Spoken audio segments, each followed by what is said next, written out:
کراچی میں PWE کے مقابلے KMC اسپورٹس کمپلیکس میں ہوئے، جس میں غیر ملکی پہلوانوں کی زور آزمائی کے بعد پاکستان کے واحد پروفیشنل ریسلر بادشاہ پہلوان خان کی کارلیٹو کے خلاف جیت کے ساتھ اپنے اختتام کو پہنچا۔ ملکی تاریخ میں پروفیشنل ریسلنگ کا پہلا ایونٹ 25 غیر ملکی ریسلرز اور ریفریز کی کراچی آمد ہوئی۔ میئر کراچی وسیم اختر نے تمام ریسلرز کا استقبال کیا اور رنگ میں ایکشن سے قبل آتش بازی کا بھی مظاہرہ کیا گیا۔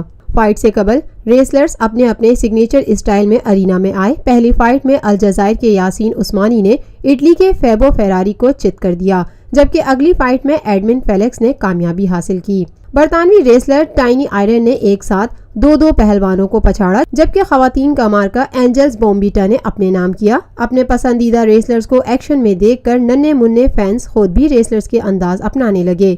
مداحوں کا کہنا تھا کہ پاکستان میں پرو ریسلنگ کا انعقاد خوش آئند ہے۔ ایونٹ کی حتمی فائٹ میں پاکستان کے بادشاہ پہلوان نے پیورٹو ریکو سے تعلق رکھنے والے حریف کارلیٹو کو زیر کر دیا۔ کارلیٹو نے گڑبڑ کی تو مہمان ریفری ویڈ بریڈ کے ہاتھوں بھی منہ کی کھانی پڑی۔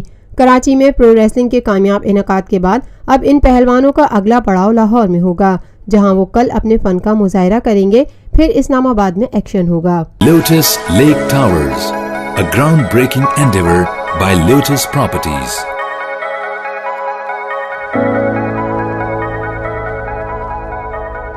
ملکی، بین الاقوامی، سماجی، سیاسی، تجارتی، ثقافتی، تفریحی، معلوماتی اور کھیلوں سے جڑی ہر چھوٹی بڑی خبر کا مرکز TNN TV۔